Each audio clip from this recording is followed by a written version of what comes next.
วงมาลาสิโน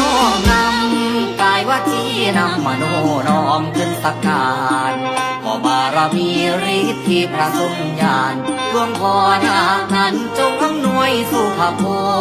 ลวารมีแม่นพิธีมงคลบังเกิดเติดตนเป็นพรทิพยายานให้สรานรื่นเริงสุขเย็นจงได้หายทุกข์เข็นเบนภัยยาดังนี้ขอได้